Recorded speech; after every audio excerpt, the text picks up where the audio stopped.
And my name is Trine Jensen. I work for the International Association of Universities, and it's my pleasure to welcome you to this meeting on behalf of not only IAU, but all the project partners here. We have the University of Bergen, we have KTH in Sweden, and we have Nordic Insight as well in Norway. So we're here together, partners for the IDOCOS project. As we will not have the time to go around the room and let you all introduce yourselves, let me invite you all to state your name, your affiliation and university country in the chat so that we see who is with us today, and also for you to know who is in the room. So that's the first thing that I wanted to share with you. Today, we will mostly be spending time introducing a handbook for co-creation and sharing of doctoral courses in an online and blended context, which is one of the project deliverables of this IDOCOS project, but in order to situate it within a more broader context, we will also make a short presentation of the project overall. So I think that we will start with that. So with that, welcome to everyone, and it is my pleasure to start by giving the floor to Gard Tittelstad from Nordic Insight, who is our project manager, I would say, and who will introduce you first of all to the IDOCOS project. So Gard, you have the floor. Thank you, Trine. I will share slides with you. And basically, IDOCOS, as we call the project, Innovative Doctoral Courses for Sustainability, was born. Oh, sorry for that. Typical real-life testing. It was born from an initiative that is called Transformative Inclusive Higher Education in Sub-Saharan Africa for Sustainable Development.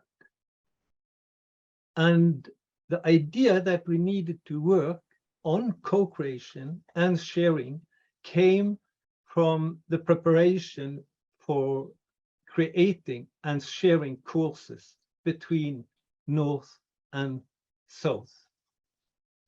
So IDOCOS is funded by the European Union, or partly funded by the European Union, and it is driven by major trends that are listed below in the slide. Digital transformation, of course, that was accelerated by the COVID-19 pandemic, but also what I call platforming, which basically are businesses that comes between students and universities and takes over tasks from universities.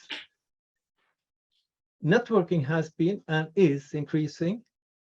And as said already, there is a huge need to re-establish collaboration between North and South on equal footing. No one way anymore.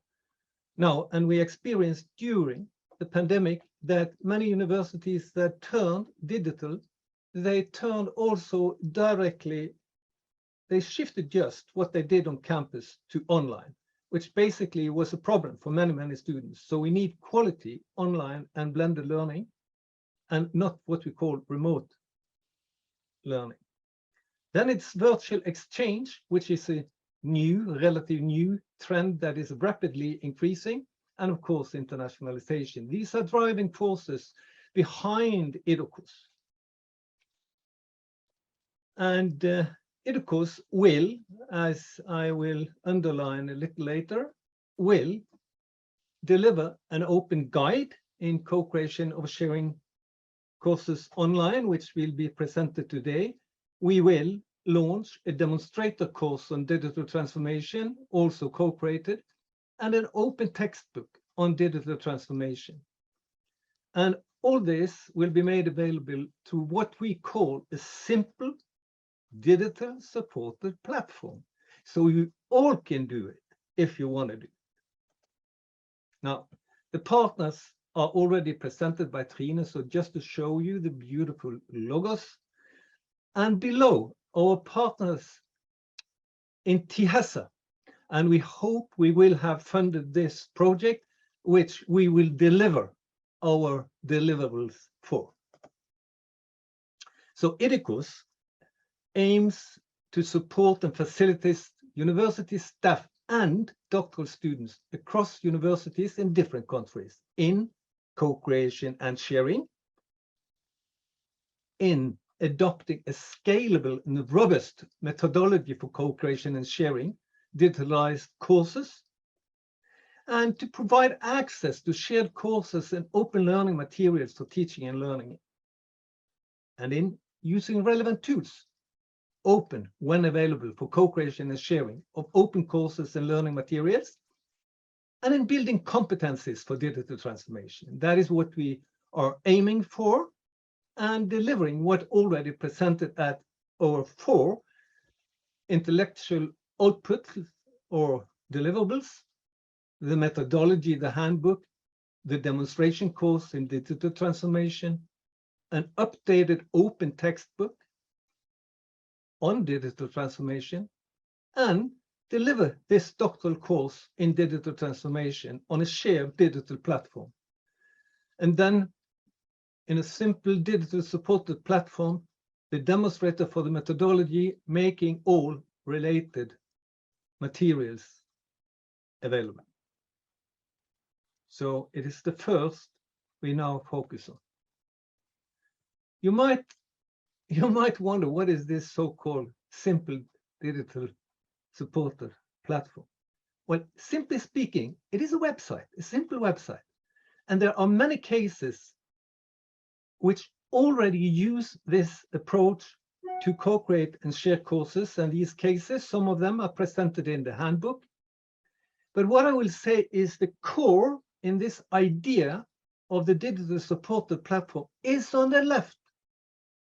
Yes, it is about people. It is about people, people, people.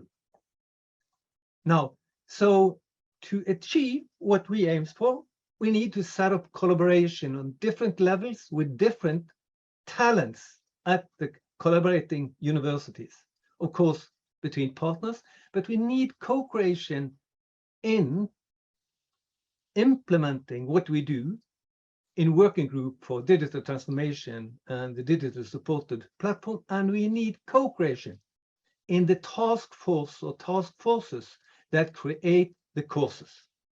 Now, the processes to be supported is listed here. You can read it in the handbook, and externals need access as well, simple access. So one of the things we try to do is that we design this website, the course, for low bandwidth support as well. Now, this will be launched soon, but we have the early prototype here. So thank you from me presenting the IDOCOS project. So back to you, Trine. Thank you very much, Gard, and thank you for taking the time to very briefly introduce the aims of the project in order to understand in what the handbook, in which context it is developed. So now, with no further ado, I will turn to KTH, the Royal Institute of Technology in Stockholm.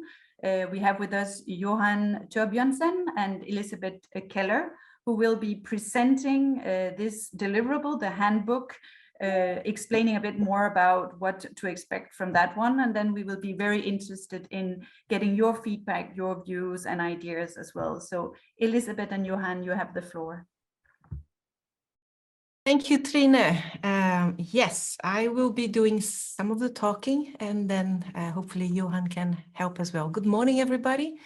My name is Elisabeth Keller, and together with Johan and Ernest, who is unfortunately not here today, and Gard as well, we have been working on the first draft of the handbook.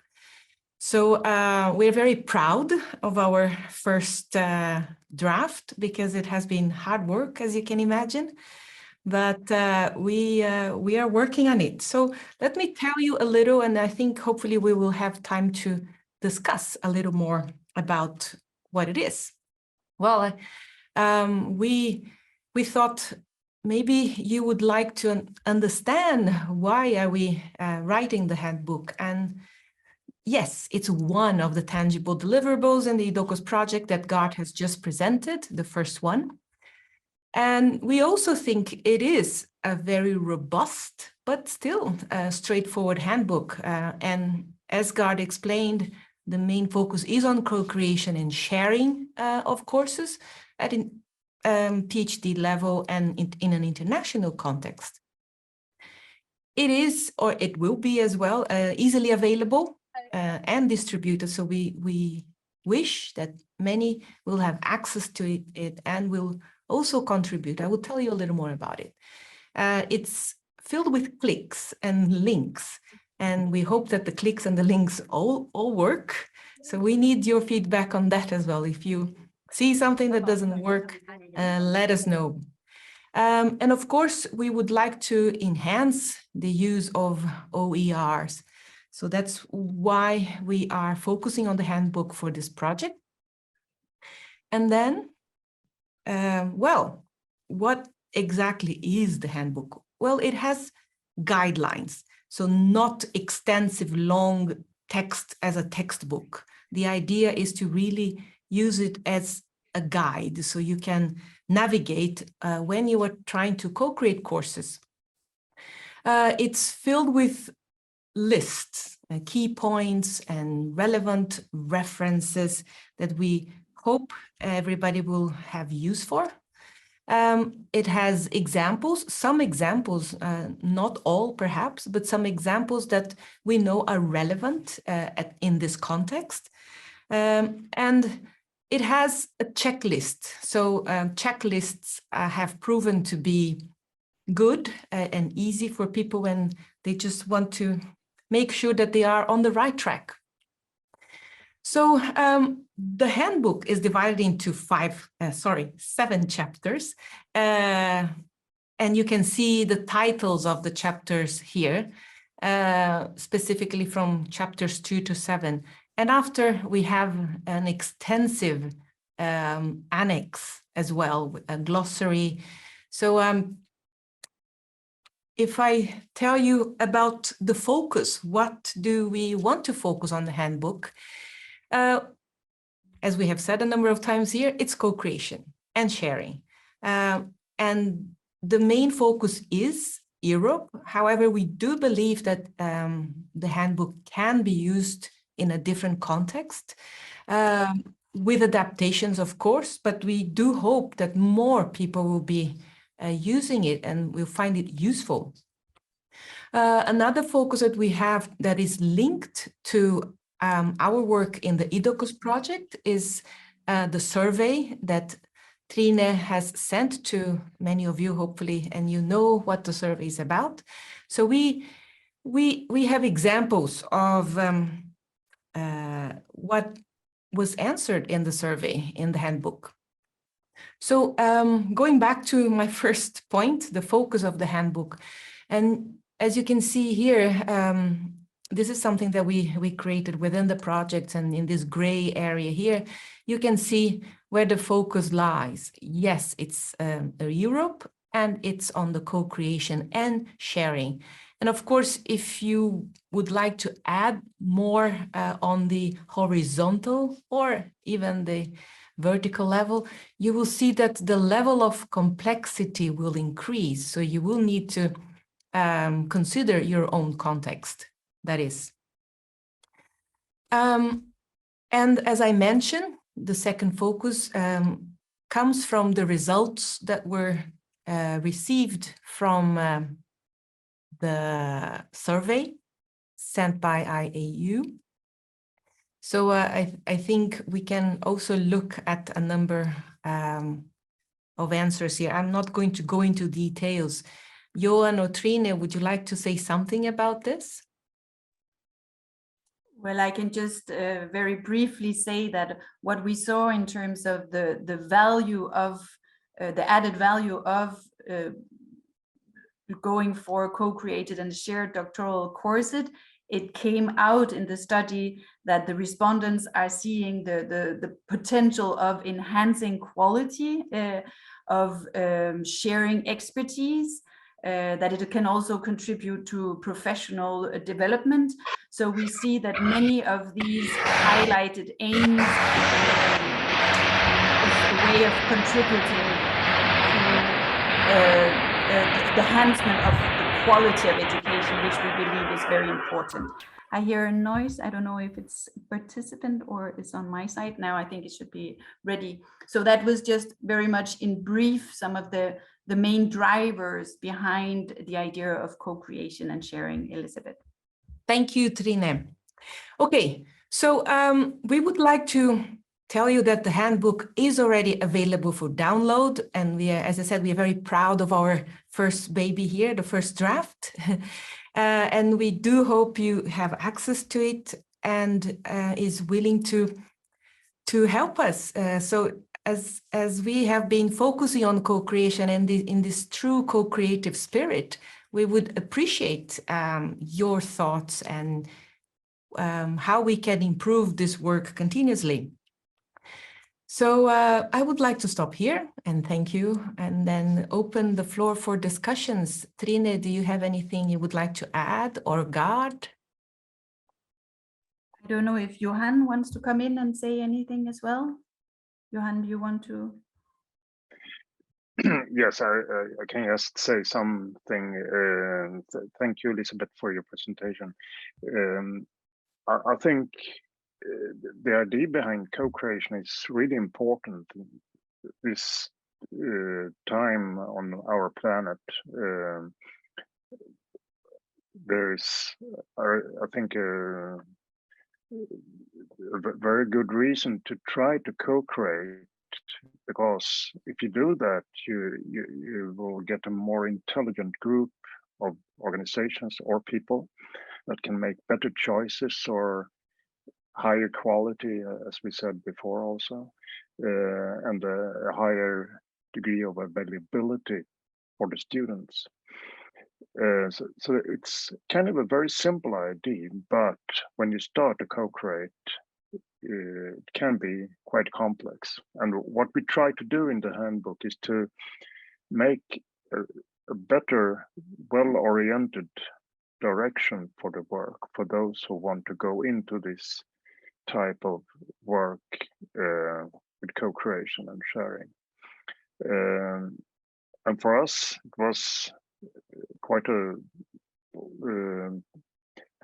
much work figuring out the best idea to promote and to, I mean, our method for co-creation.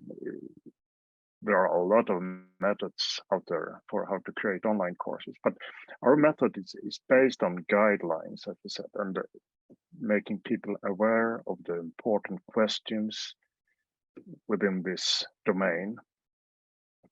And by this, we hope that the work will be more well-oriented. So please also contribute to the future versions of the book. Everything is open, and it's not copyright, it's copy-free, and on our website, idocos.eu, you can download and read, and also post comments to our email address if you find something that could be useful to add, or something that you want to comment. Thank you very much, Johan. Gard, I think you also wanted to come in. Yes, I was inspired by Elizabeth and Johan. For many years, I've been working with digital transformation, higher education, technology, of course, and all aspects on how can you better provide learning and teaching, in particular in higher education, so we achieve progress around the world and in our own countries. And there are several niches, typically online and blended learning. Another niche, open education resources and open access. My point is that there are tons of materials on each of the niches. Typically also virtual exchange. If you go into that, there are so much literature materials, so you can drown. And there are so many experts. But for a normal university professor or lecturer that want to start up collaboration, what we have tried to do is to provide from the beginning to the end all aspects you have to go through to successfully deliver co-created materials on a higher education level. So instead of drowning in all that material, you can, through, I don't know if it is 30 pages or more we have written. We had a goal to write only 20 pages, right? But maybe it's too long. But it should be a quick read for a professor or a lecturer, a university employee or a doctoral student that want to increase the collaboration on equal footing. Thank you.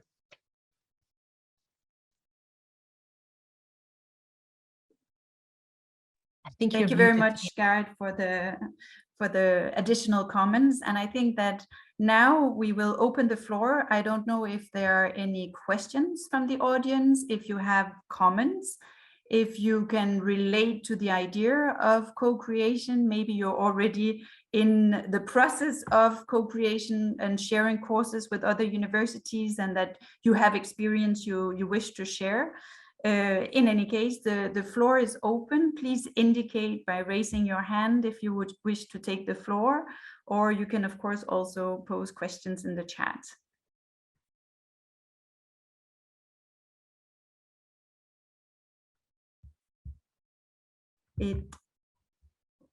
I'm looking, so far I have not seen anyone raising their hands. Everything is clear. Did you have a chance to open and review the handbook already before the meeting, or are you discovering during this meeting?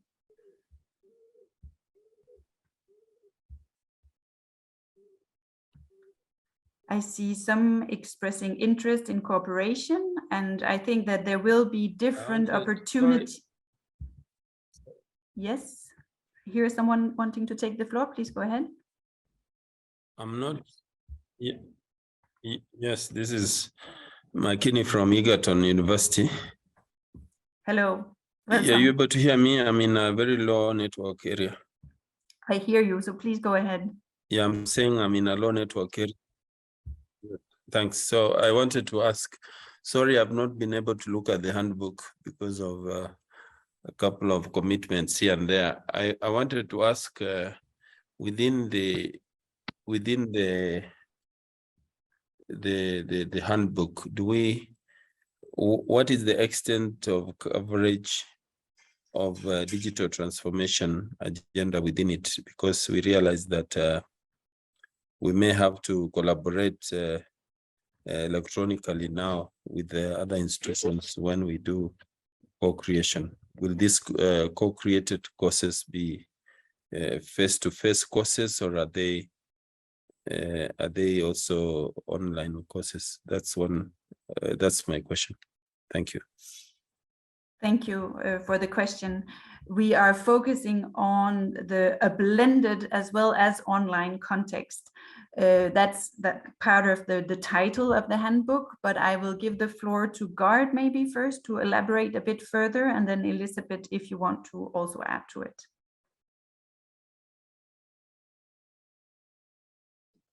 Yes, thank you, Trine. The issue of digital transformation is one of the important issues of our time, either you are in education or any other field.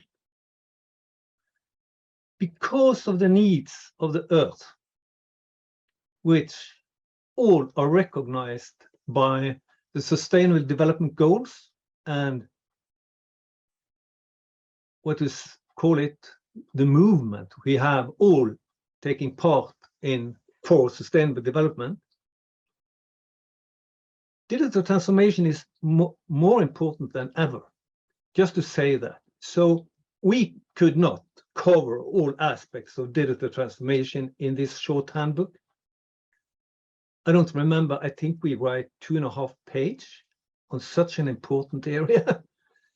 But we have referred to very specific areas where you will find very important information from the United Nations work on digital transformation, which is very rapidly increasing now, to scientific material on digital transformation, where one area is particularly of my interest, namely, what kind of framework do we need to support universities, to support departments at universities in their digital transformation. So you should use those links, but you don't have to be into digital transformation to use this handbook, just to say that.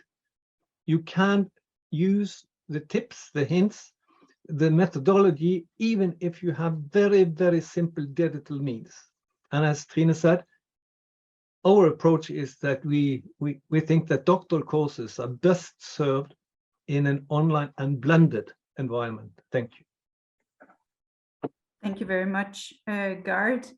Elisabeth, you let me know if you want to add anything further to this. No, thank you. I think Gard has covered it very well. Okay, I see that several people are saying, expressing interest of the projects and the ideas in the chat, and several representatives are also asking whether which opportunities there are to engage. And I think that this is one of it, that we are sharing the deliverables that we will send out after this meeting. Again, a link directly in your email to the handbook. And we welcome suggestions for improvements, ideas. If you see other parts that you believe would be important to cover in the handbook, you can take part in this process of co-creating by handing back your feedback and your ideas to us, and we will do our best to incorporate it. And I also want to just emphasize, and then I'll give you the floor, Christina, I see you have your hand up, that as part of the project, we will have this demonstrator course as well that Gard was referring to in his introduction as well, that we will open up for PhD students, for interested staff at universities. So that would be, in a second time, another way where you can engage and take part in this project, no matter where you're from. Of course, the scope of IDOCOS is funded with focus on Europe, but as we open up all the deliverables, we can go beyond and open it up to the world. So everyone is welcome to participate. Christina, you have the floor.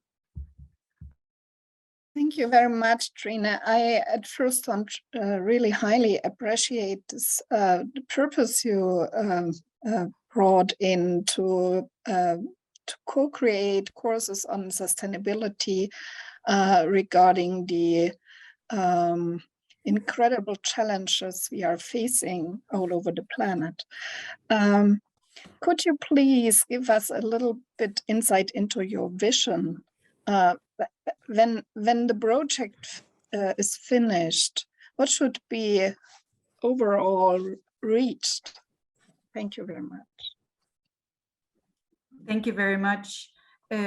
I will start, and then I will give you the floor again, Gard, to move further, because I think, as Gard was saying in the introduction to this project, that it is a project that came out of a broader idea that was beyond Europe, and that included our partners from many countries in Africa as well. So the initial idea and concept was interregional, I would say, that we got the funding to start the concept here with a smaller project, but the aim is really to continue to move on the same ideas of co-creation and sharing among universities in different countries to support the implementation of the SDGs on a longer term. Gard, I will let you expand a bit more and explain a little more details of it. And first of all, several of the partners of IDOCOS have long experience in working on different continents, in particular Africa, but also Asia, South Asia, and other parts of the world, just to say that. So that creates kind of a common background for many of us when approaching the issues here. And just to draw the curtain, while for, let's say, 4 and 5 years ago, there were not many initiatives which combined the focus on sustainable development and digital transformation around the world. It was microscopic, to be honest. I've been traveling to different continents to promote sustainable development on behalf of UNESCO. And in the beginning, some, also in the Nordic countries, they raised their hands and said, look, I'm leading a big union. What is this SDGs about? You see, with no understanding of the importance. Today, this has changed significantly. So there are many, many, many initiatives around the world. Most of them are not very big. So one of the ideas we had together with partners in Africa was to create an initiative, an inclusive initiative, north-south, that could step by step be possible to scale up, and scale up in all aspects. And a tool for doing that, we called the Academy for a Brighter and Innovative Future for Sustainable Development. And the idea behind that is a collaborative academy on equal footing, which is not creating legal problems for universities taking part. And our idea, we are a very small project. We are a needle among needles. That is, together with partners in Africa, if we can create some kind of funding for it, to build step by step that kind of an initiative, and all kind of partners are welcome, basically. Our aim is also to create a community of practice. And this is what we are into now. We are into a community of practice that are sharing ideas on co-creation and sharing courses on doctoral level or higher education level, master level, or whatever level, between universities, between countries. So that is basically the idea. You could also say it is the vision. And this kind of a collaborative event we have today, we will repeat. We will repeat. And if you are interested, just sign up and you will be invited. So with this small initiative we have, we cannot promise anymore, but we hope to grow, and we hope to grow together with you. Thank you. Thank you very much, Gard. I am looking, are there any other questions?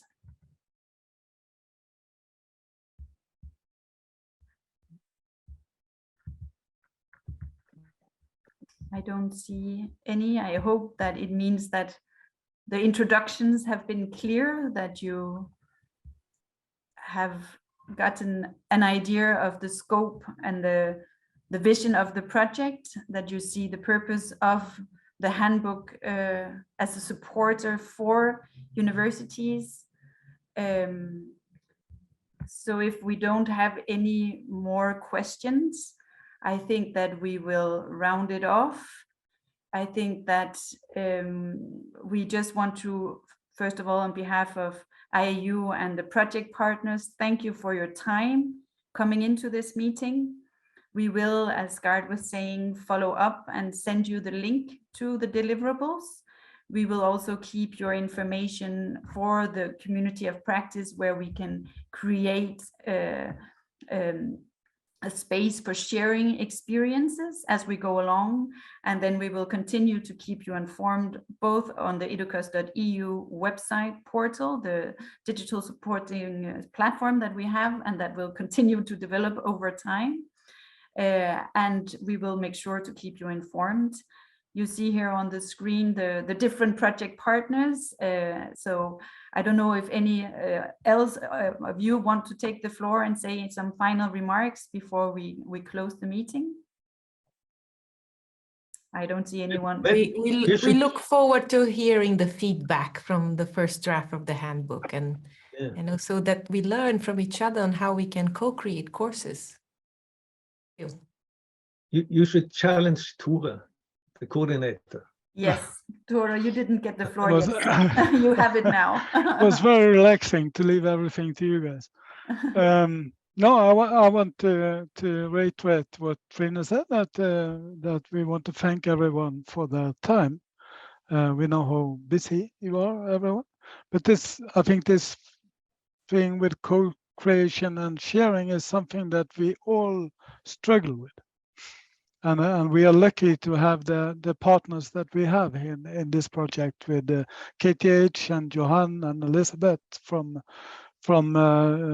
KTH in Sweden, and Trina from IAU with the network that they have, and of course God with his knowledge on this topic from Nordic Insight. So thank you all, and thank you Trina and God and Elizabeth for chairing this meeting. Thank you. Okay, I think that will be the closing remarks. Thank you, Tora. Thank you for everyone who joined, and we will be in touch by email. Thank you and bye-bye. Bye. Bye-bye. Bye-bye. Bye.